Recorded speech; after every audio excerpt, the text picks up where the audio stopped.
So, welcome, Yevgeny. Very excited to have you in the podcast as one of the persons who actually initiated the whole idea of gathering the IT community in Korea.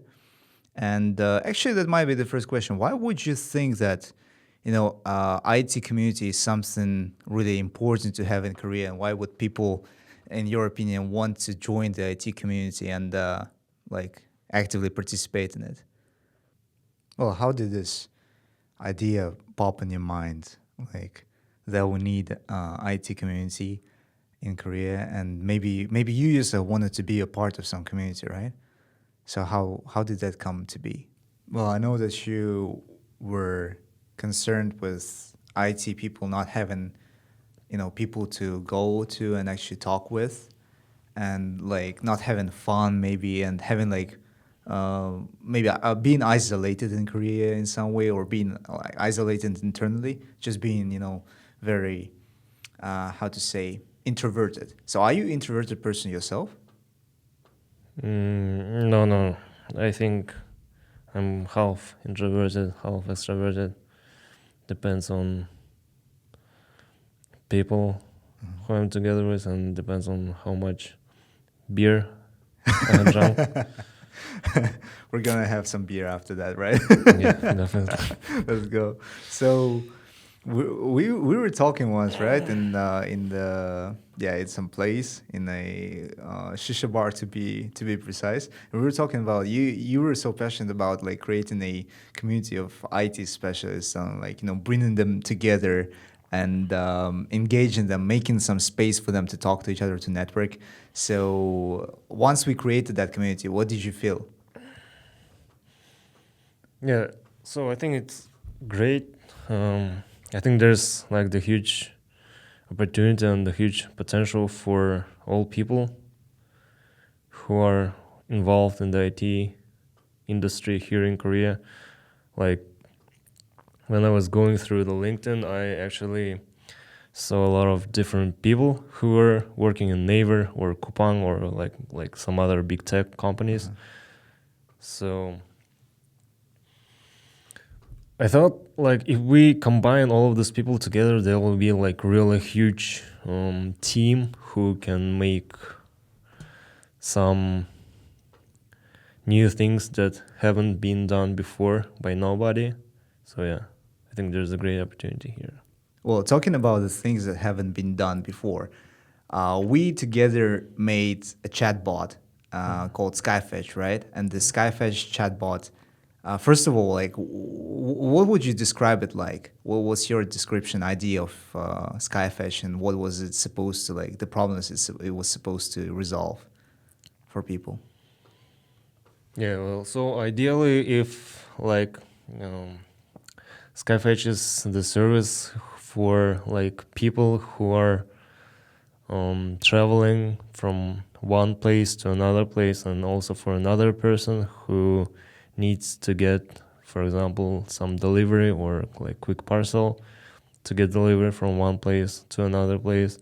So like travelers can live, they like can create their posts in our Skyfetch app, and consumers, like people who need to get deliver something, they can actually meet those people, see their posts, can connect with them, like ask if they can make some delivery, like deliver their parcels or documents, like either for free or for some fee that they will come up with. Yeah, like this, like sort of the service which will connect both people, these types of people. Yeah. Did it take off? Was it successful in your opinion, the Skyfetch, or did it teach you something? Like in what ways would you say it was successful, and in what ways it wasn't? Um, yeah, so actually it taught me a lot. Like I'm still learning a lot of new things, even though we partially stopped this project. But yeah, we actually developed the MVP and it is ready for use. I mean, it was ready for use, but once we started promoting this service, we actually realized that it's really difficult to implement like marketing strategies to attract new customers. So yeah, like the technical stuff itself um, is not the only thing which will bring some success to your company, to your project. Yeah, so marketing stuff is really important. So would you say that if there was, indication that people actually need this service after the initial, results, would you say that it's feasible and viable to develop it further, or would you want to like stop and actually let it, die, like the service itself? Yeah, so based on our results, we could not attract like millions or billions of users, but I don't know if there's potential like marketing strategy that could be done, and as a result, like which could bring to our service like millions of users. I don't know if there's like this marketing strategy exists or not, but yeah, I think I think there's always opportunity, which is like never give up, you know. Never give up, never back down. Yeah, never back down. As a result, you will achieve your goal. Yeah, but that's not guaranteed, I guess.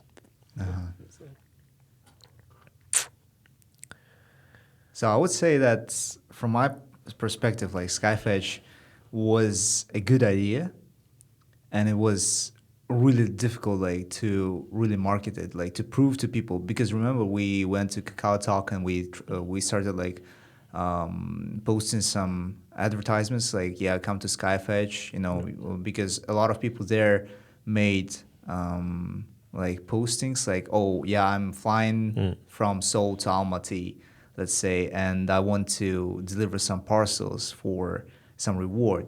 And people were like exchanging this back and forth, doing like via Kakao Talk. And we thought initially that, yeah, it's gonna blow up. There are a lot of people who need our services, right? So we just thought that if we put out the service out there, people are gonna use it. But the picture was like the reverse of it, because once we started promoting it, we realized that people kind of don't want to switch. And the main problem is that people who deliver the parcels, they really were reluctant to go to our service.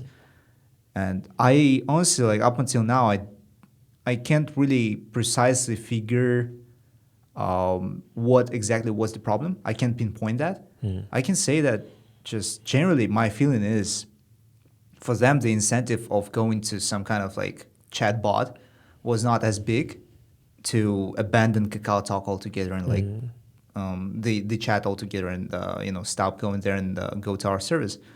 So how do you think, like, you yourself, you used to like send something to back to Kazakhstan, or like you actually went to Kazakhstan, right, to deliver something?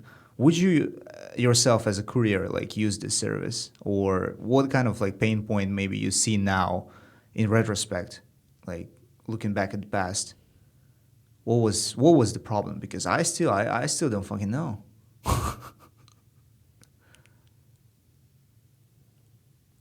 You can swear. No, nobody gives a fuck. Yeah, we're IT people. Who the fuck cares? Okay. Go ahead, man. Yeah, I also mm,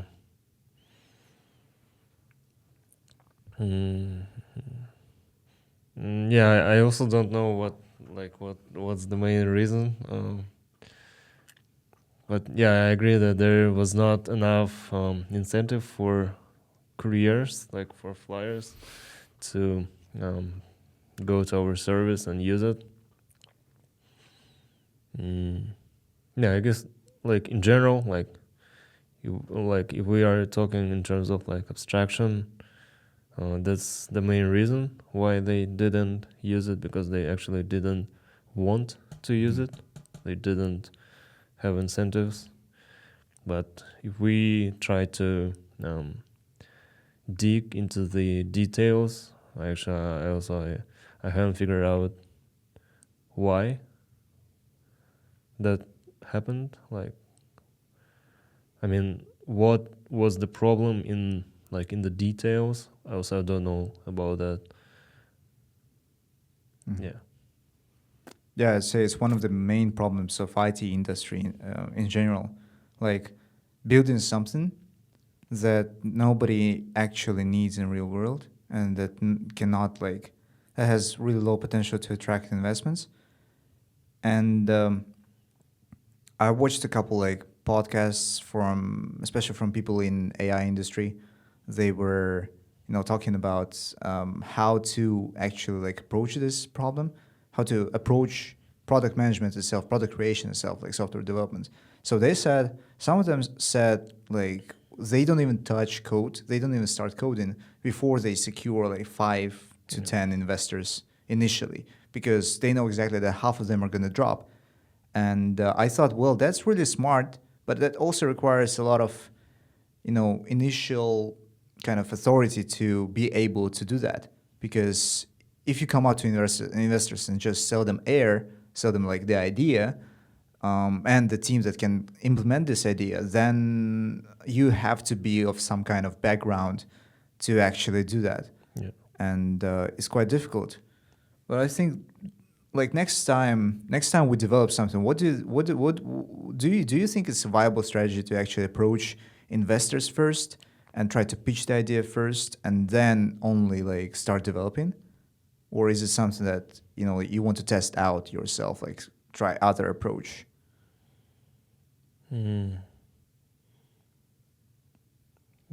Yeah, so I think there are like two different worlds. One is the objective world, where there's really like the demand or there's like the need for some products or some services, and another world is just our own subjective world that we are thinking about ourselves.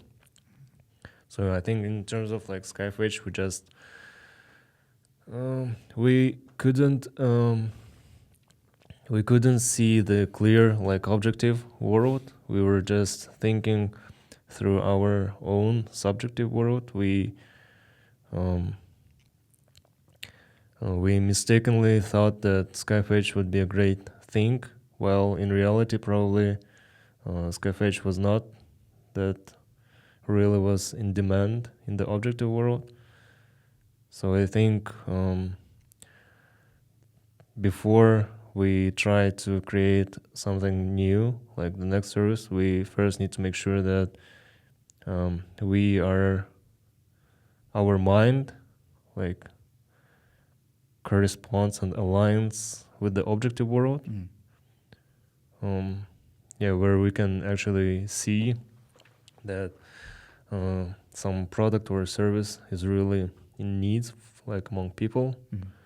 And so I think we need to work on ourselves so that we are not like in the delusional world, but rather think more clearly without any like subjective biases maybe. Yeah. I think, well, that's personally my goal for the next like uncertain amount of time, to try to get rid of this subjective perception of the world, which is delusional, I think, and try to think more like objectively. Yeah. Well, that's personally my strategy for the next uncertain amount of time. I don't know. Oh, by the way, you can move the mic around if you're not comfortable. Okay. It's okay. So I thought, I actually heard a lot of people say that, software development is like this in many cases, that you develop something that people don't need because you think, as you said, like you think subjectively. And that's a really great point. But what I wanted to ask you was, from software development standpoint, I remember you approached this problem very creatively of not knowing how to exactly develop chatbot and the interface and everything. And you mentioned using AI and Mm. ChatGPT in that. Mm. So what do you think about it's such a big question, about there are so many facets of it. Oh yeah, what do you think about AI in general, and how do you think your profession is going to change with AI? And do you think that software developers are going to be, you know, obsolete in the future, like not needed in the future? Like it's such a big question. I don't know where to begin, but let's begin with how did you come up with this idea of using ChatGPT for programming, and whether you like this experience, whether it was actually useful. Yeah, I hope that AI will replace like software developers You hope? because yes, Why do you hope so? there's like this blind like people actually software development is not that difficult, it's just you just need to get used to programming. Like there's nothing difficult. Just need to repeatedly do the same stuff like every day and don't give up. Like that's it. So yeah, like these days, software developers don't get that much salary as they used to get, like maybe 5 or 10 years ago. So yeah, the market is slowly getting into its real like environment. So yeah, I think software developers will not be the type of job like occupation which will get a lot of money, because actually in reality, like if you spend your like maybe a couple of days with actual software developers, you will realize that maybe 80 or 90% of them, they're just like chatting with ChatGPT or searching some stuff like from Stack Overflow, just copy paste Oh, already wow. existing solution. So yeah, well, probably there are like 10 or 12% of people who are working on such things like ChatGPT. Well, yeah, they are really great like software developers, but the rest of them, maybe like 70 or 80%, they're just doing the same thing every day, which has already been done like 100 or something of times before. So they're just copy paste the same stuff. You just need to know what you need to copy and where you need to paste in your code. So yeah, that's it. And it's not like the job that can earn like 6 figures or bring a lot of money. So yeah, personally, I think like marketing is not easier than software development, I think. But yeah, in the market, actually, software developers get a little bit more than marketers. So yeah, I think AI will slow down like software development. I mean, software developers job market in the real situation, which it has to be in. Yeah, that's it. Like for me, I also use like ChatGPT to copy paste code, and as I said, you just need to know what part you need to copy and where you need to paste it. That's it. That's a great perspective. I actually like you grazed upon the marketing part, because that's interesting, because I'm now working in digital marketing and you're working in software development. And I would say, yeah, definitely software developers get more money than we do. Yeah. And that's really hard to admit, but it's painful to admit, but it is truth. And I thought, yeah, like from my perspective also, currently, like our client company too, it's going through a lot of restructuring, a lot of like internal change. It's not a secret. Everyone's going through a lot of internal change, and like Fang, even they're going through a lot of like layoffs and fires because of AI. And I feel that both, now that you said that software developers are also doing like 80% of them are doing really manual tasks, really something like copy paste, which is also, I understand, it's difficult to admit, right? Because you're a software developer, you kind of like shoot yourself in the leg here, but Yeah. still, it is truth. And AI is coming for our jobs, I would say. And even if software developers are, in danger, then what to tell about marketers? Because marketers also, like literally, my job for the past year was copy and paste things, and I was a project manager, so I was literally copying and pasting things like 70%, at least 70% of the time, I was just copying and pasting things. And that's interesting also because my next question is, I know that your background is not in software development. You graduated from business administration, right? Like bachelor's in business administration. And that's fascinating for me because for several years I've been looking for an opportunity to change from my background from very like also finance related, management related background into software development. And now you are here, like you are the person that I aspire to become. And how did you do it? Because there are a lot of people like us who want to change their career, and I've seen like them struggling a lot. And for you, it seems like it just went naturally. You just naturally changed. I never knew that you were of business background before we actually talked about like how you came to be, and I saw your LinkedIn, and I was like, oh, you have bachelor's in business administration. That's not related to IT development, IT like at all.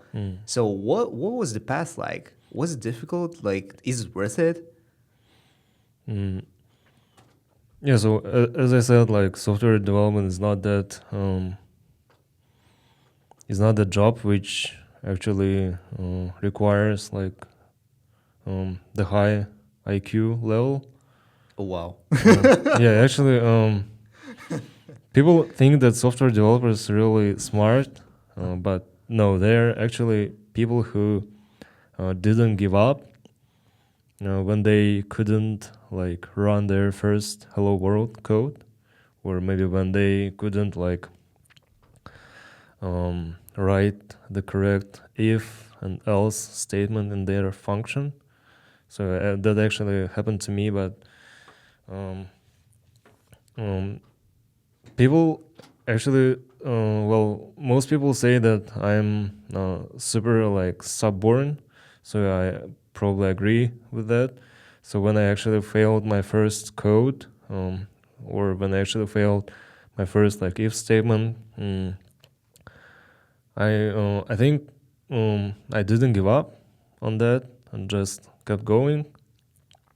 And I think there's the reason that I could land my first job as software developer, because I actually don't have like that high IQ like people who are working in OpenAI or some other stuff. So I think you just don't need to give up. Just keep going. Like to do the same stuff every day, and yeah, actually, you will get more chances to land your first job. So yeah, and actually that's the reason why I'm saying that software developers are not that great people, like super smart people. They're just people who didn't give up, and that's it. They're probably not smart people, but they're really like stubborn. They really didn't give up, and that's it. They actually, like, I have some friends who started coding, like who started to learn code, but when they first faced a problem with their, like, for example, function or with their code, they actually thought, I'm stupid for this. I'm not born for this. But actually, I have also experienced these feelings, and I just compare them with me. So they just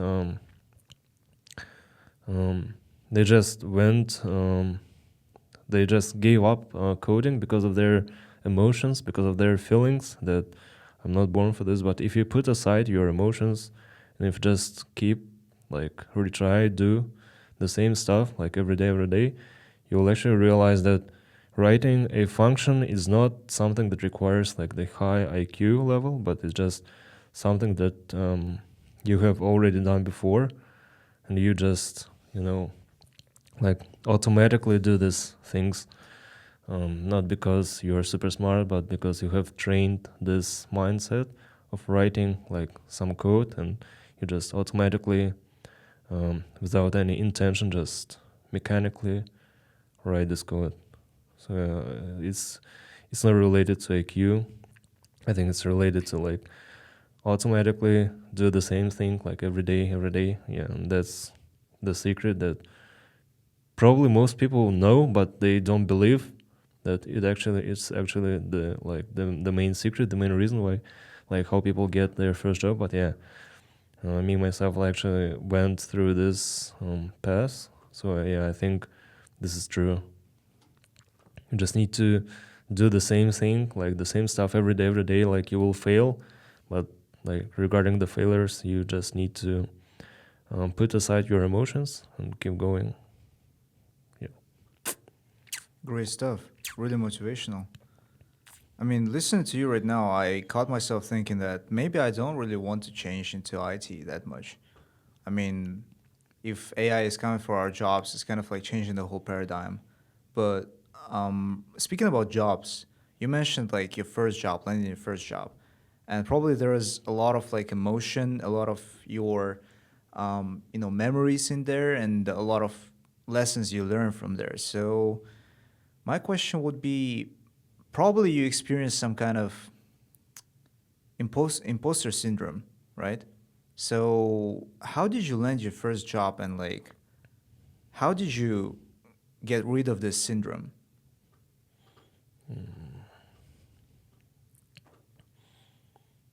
Mm, yeah. So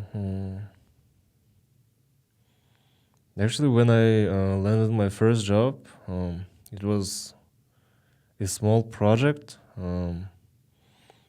I I don't remember if I had like this imposter syndrome, but um, I I realized that this is the project that like for example junior software developers like me could actually um, get to work on this project. So yeah, I think it was well. In addition to this, like the financial budget was not that high, was not that big for that position.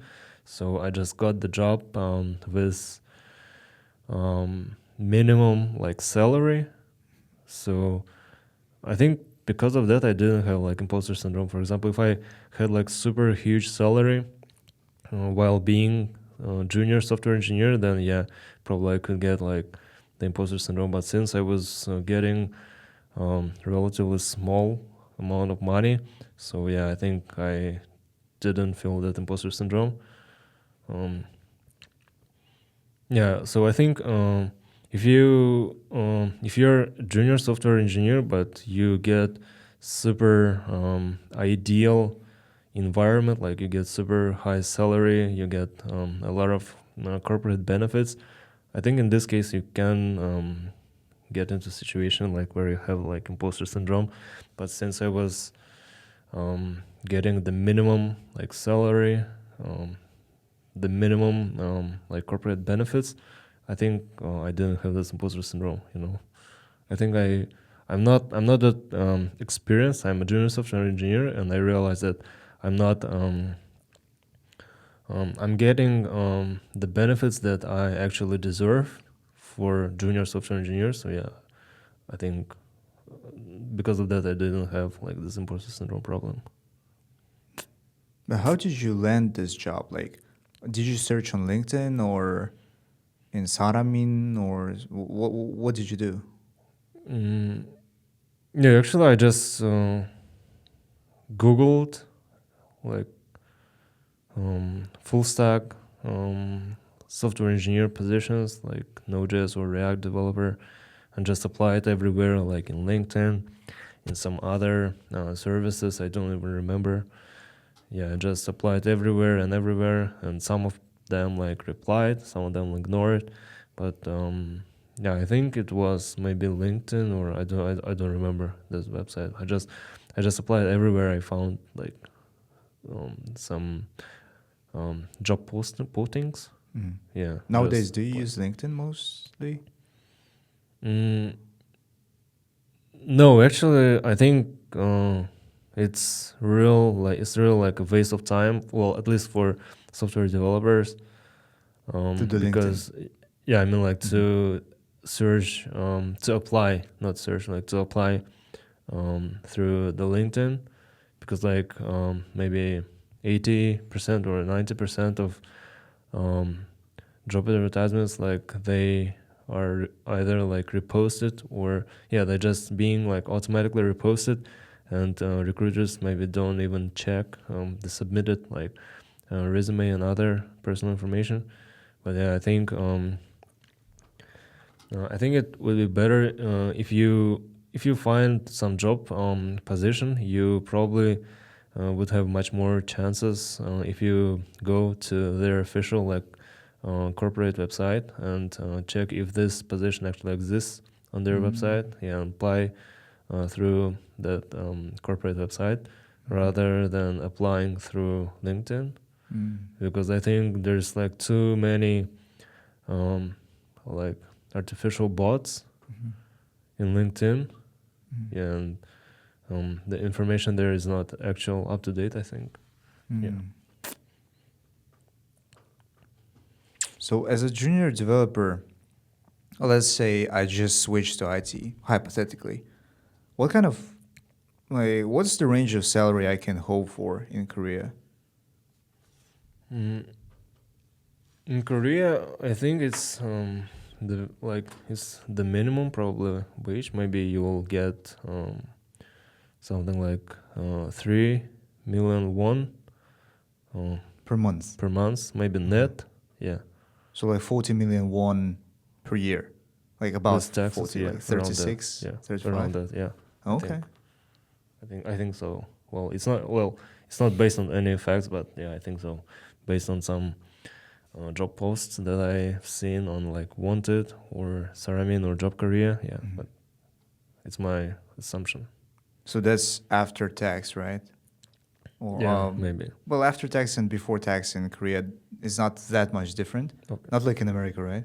Okay, yeah. Yeah, and in States, I heard it's like up to 40%, like tax deduction. So you can make six figures on paper, but actually get like 60,000, like 100K yearly, but actually make 60,000 per year, which is, I think, insane.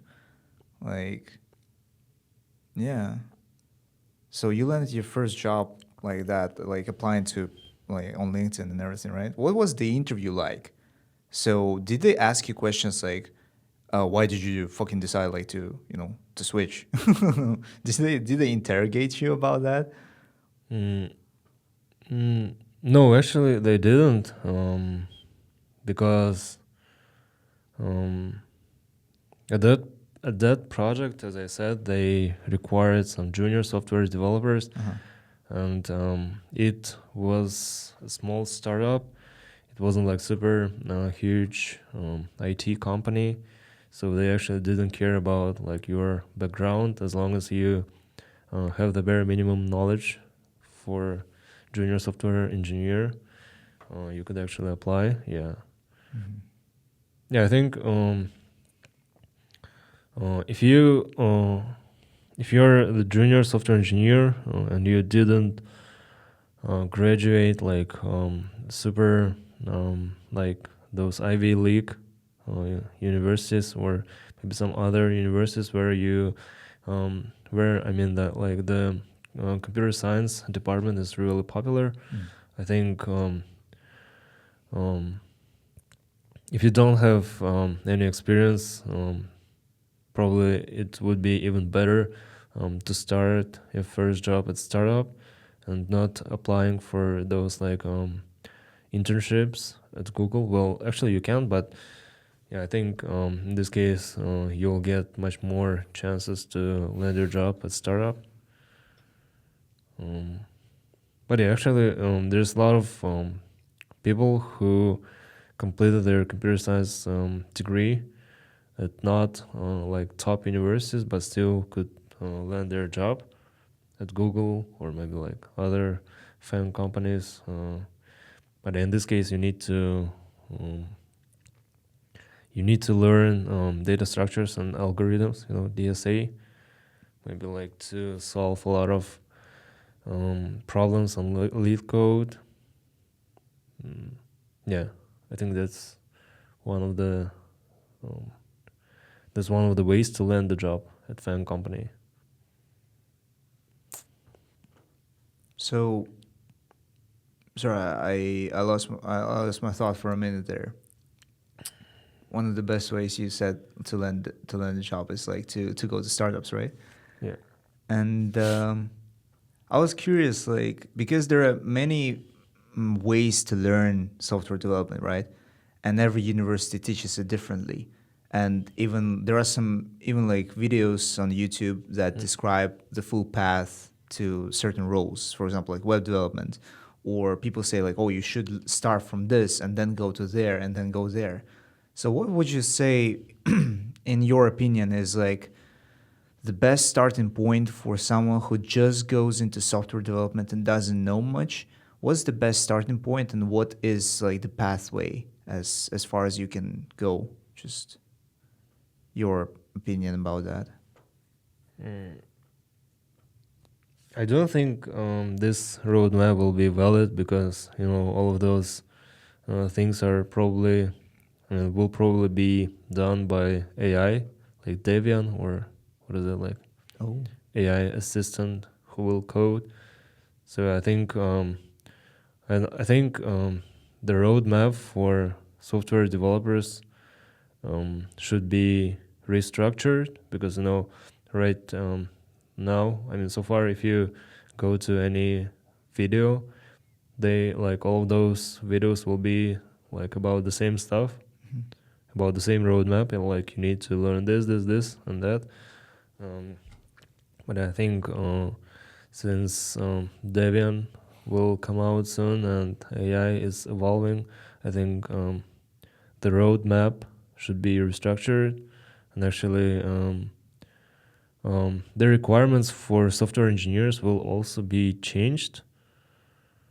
Well, I personally cannot predict what those requirements will be, but as soon as we will see some like unusual requirements, I think based on these requirements we need to come up with a new roadmap for software engineers, I think.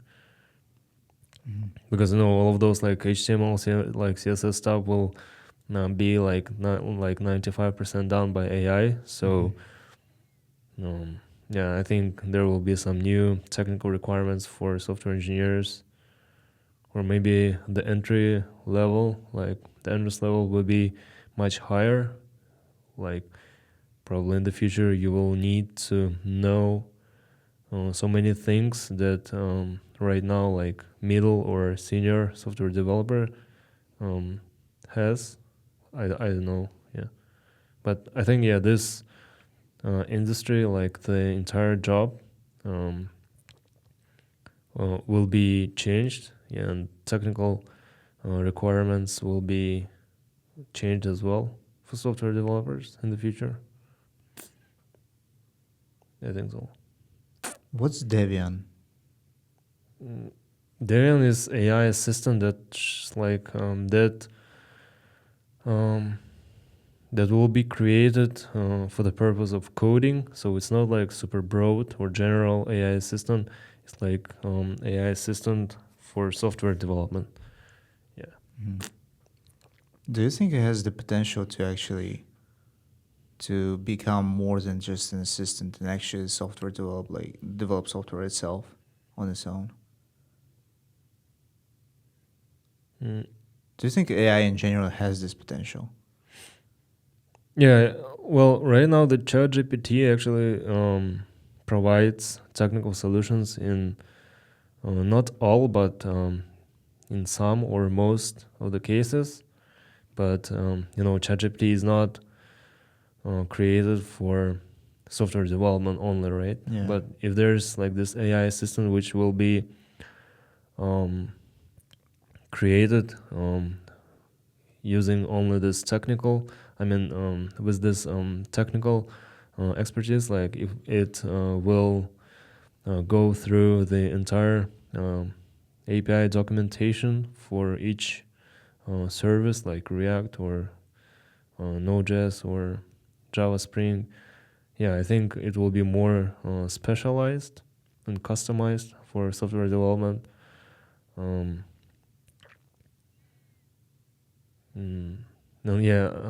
main thing that it should always be up to date, because ChatGPT has the limited information, like in terms of time limits. Like Previously, it was only capable of handling information that was generated before like a certain period of time. But 2021, right? yeah, something like that. But yeah, well, for this, for the software development industry, you always need to make sure that your AI assistant is up to date with the real information, because the API documentation is changing every day.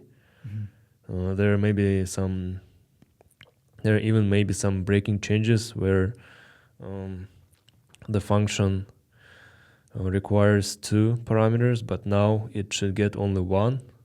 And if you try to pass like incorrect number of parameters, there will be an exception, an error. So you need to make sure that your AI assistant is up to date with the actual information. You always need to support this AI assistant. Yeah. If I remember correctly, Sam Altman announced, I watched it in Lex Fridman podcast, that ChatGPT 5 is going to come out this summer, right? So I'm actually quite worried by that, because Altman said that he's personally not really that fond of ChatGPT 4. He doesn't think that it's very impressive, but he thinks that ChatGPT 5 is something that he can be actually proud of. So that much difference. And they also don't go with 4.5. They go with 5 directly. What would you think? Because you might be like more knowledgeable in this industry than I am about the possible capabilities of GPT-5. And what I'm more interested in is kind of, should we start worrying really about job market? Well, no, actually, ChatGPT 5 will not absolutely replace developers as Devin can.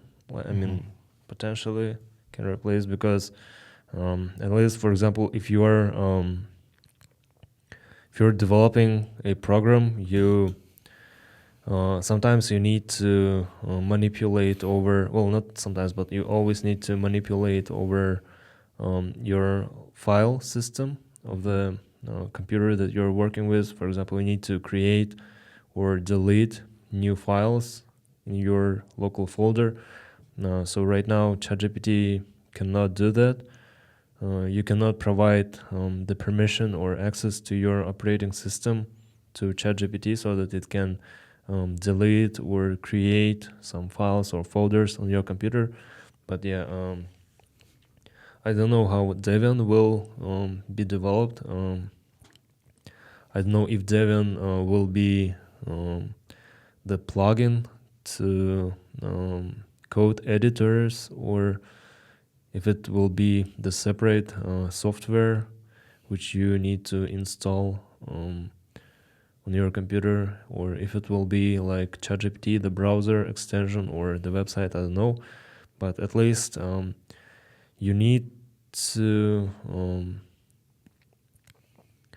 manipulate over your computer to send network requests or to update the file system.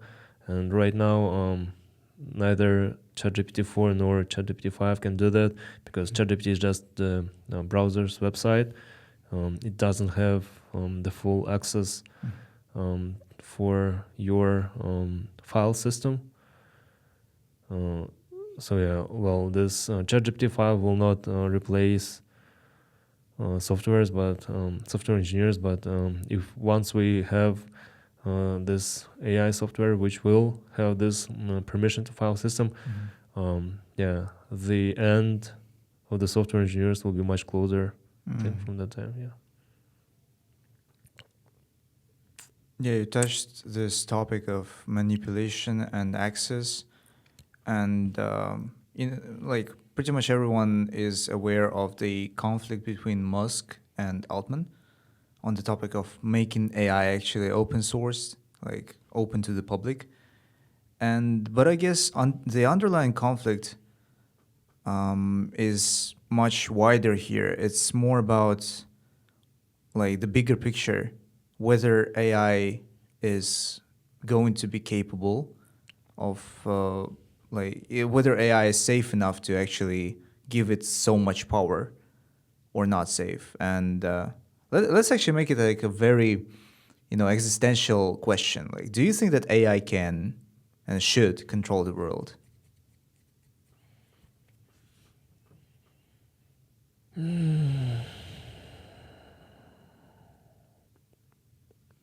Actually, I don't think AI will be exactly the same as human brain, as human brain, because people are trying to create, to copy and to make the copy of human brain, but how can you create exactly entirely the same thing of something that you actually don't know about? Like, the human brain is not studied like on 100%, so there's a lot of unknown things, and there's a lot of like things which people don't know about the brain yet. So I think you cannot people will not create exactly the same brain, but artificial brain, because like they simply don't have like 100% of information about how human brain actually works. So I actually, but yeah, I think people will not create exactly the same like artificial intelligence as human brain, because human brain like is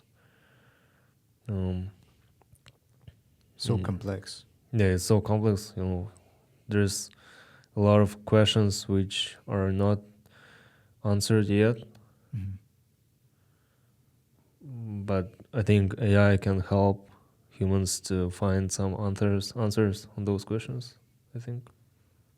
Yeah, because honestly, what I thought when I first was posed with this dilemma, like whether like I think personally that AI should or should not take over the world, I thought that like there was part of me that actually said, it's okay if it takes over the world because it's kind of rational, but also at the same time, the next second I realized that AI for this purpose it should have all the data about humans and also kind of not perceive humans as humans. It's quite impossible for AI to really understand humans on this level, like really care about each life and everything, because there are like 8 billions of us.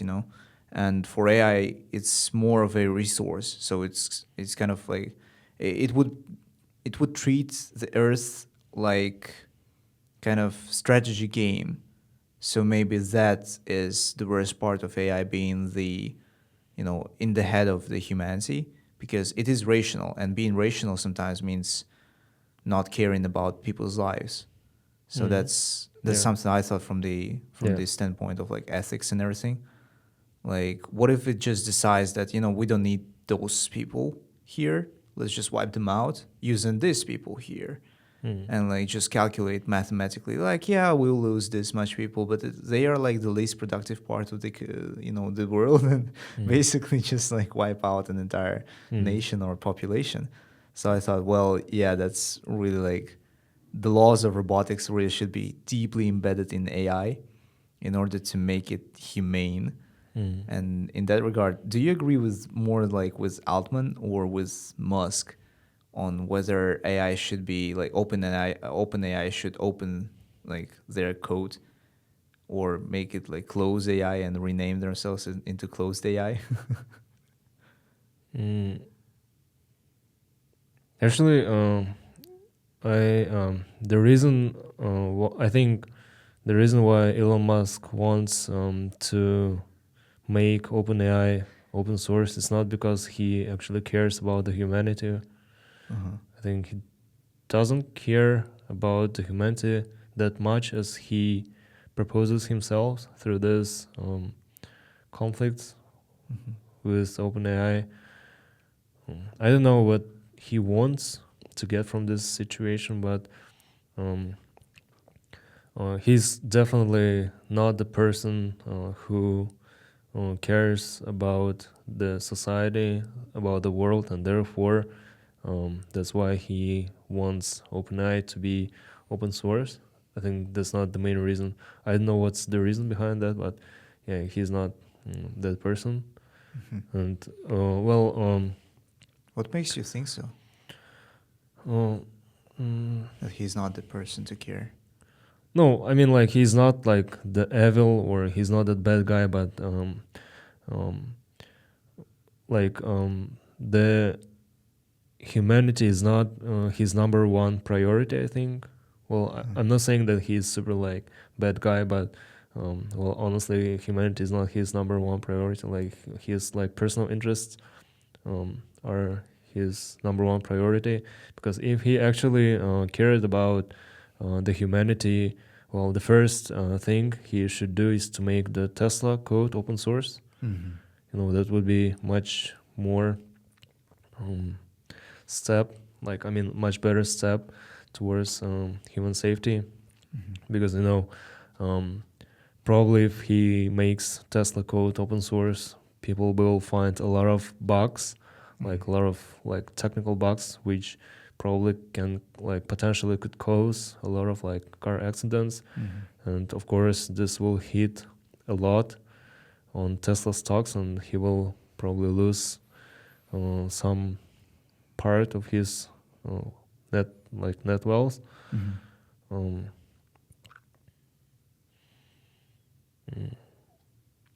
yeah.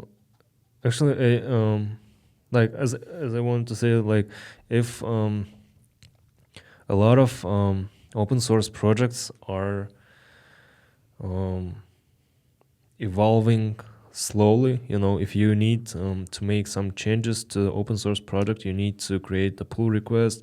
You need to get accepted by a lot of different people, depending on the policy of those like open source projects. For example, in some like open source project, there are like a separate committee which should accept those changes first, and only after that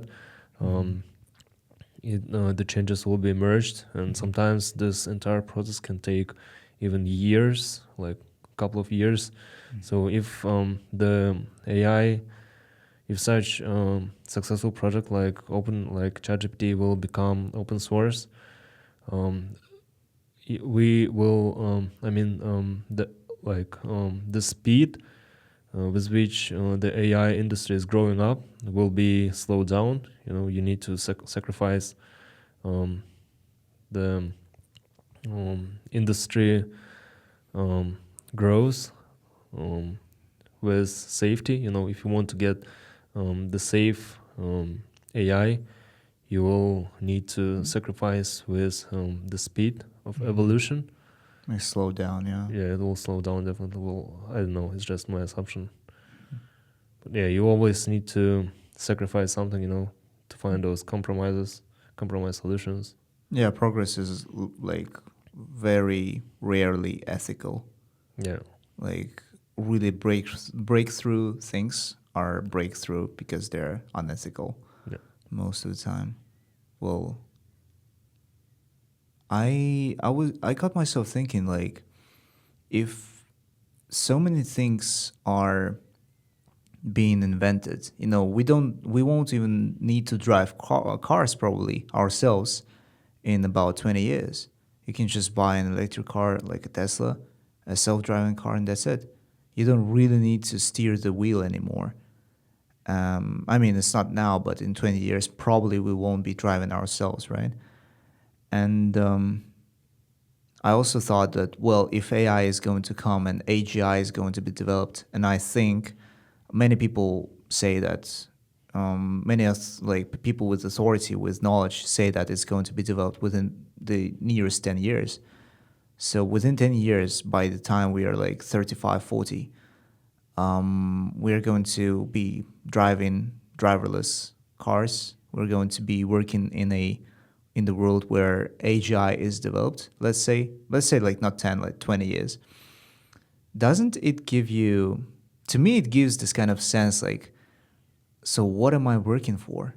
Like, what am I really like striving for? I should probably go and learn something like being a carpenter and actually like do something I enjoy, you know? Maybe writing books, maybe doing something like that from the society, from the technological standpoint, is not that productive. But from the creative standpoint, it's kind of like makes sense because AGI, no matter how smart it is, it might not be capable of the same creativity as people are. So, do you sometimes have those thoughts? And especially as a software developer, I thought maybe you know like more and have more concerns about that. And in this case, what would your escape be from that? Because honestly, it's like difficult to realize that maybe you are replaceable in the nearest future. Maybe you won't need to actually work. Maybe you will need to do something else. Mm. Yeah, so actually, I don't agree with people who say that AI will make well, of course, yeah, it will make people jobless, but um, there will definitely be created absolutely new type of jobs and occupation which haven't existed before. You know, probably right now we cannot even imagine what new type of job will be created um, as a result of this AI revolution. Because you know, um, like maybe like 20 years ago, people even couldn't imagine there will be such jobs like prompt engineer or maybe like social media marketer Right. or bloggers. People always complain that technology will make them, will make them jobless, you know. But right now, if we take a look back then, we can see that, yeah, some jobs were eliminated by technologies, but right now we have a lot of new jobs which didn't exist even like 20 years ago. But yeah, so actually, a lot of people say that you don't need to.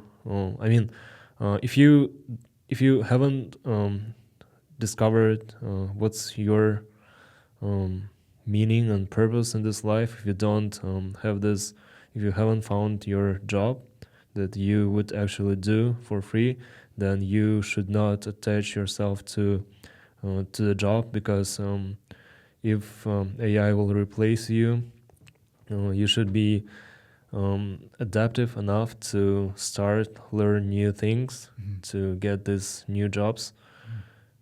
But yeah, if you have found the job that you would actually love to do for free, then yeah, I think you don't need to worry about that AI will replace your job. Let's say hypothetically you got like fully replaced by AI. Like there is no job in software development, or maybe you just don't want to do it anymore. What would you do? Yeah, since I don't have this job, as I said, that I would love to do for free, I haven't found. I don't know what I want to do for free. Like I haven't found, like some people say, passion. Yeah, probably I will just spend some time to learn something new, to switch to another job. I don't know. But you have no idea what it's gonna be like Yeah, right now, right? yeah, yeah. Actually, I don't attach myself to software development. Probably I will leave this job maybe next year or next month. I don't know. I don't have this.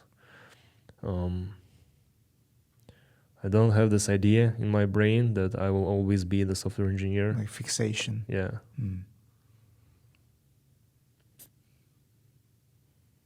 Great stuff. I mean, okay, well, ladies and gentlemen, that was Yevgeniy Pak for you, the prodigy, genius guy who graduated from Bachelor of Business Administration and then completely turned around his career and mindset into becoming a software developer, and is now exploring this field and constantly learning. So I've never seen anyone as motivated and as passionate about what he does. And even though he claims that he's not really fixated on software development, it does seem often that he is fixated on software development. That's how passionate he is. So I hope that you extracted value and benefits and something new from this podcast. And thank you, Yevgeny, for being here. And I hope that we'll get a chance to talk to you next time. Yeah, thank you. This was the episode with Yevgeniy Pak. No, this was it. This was the episode with Yevgeniy Pak.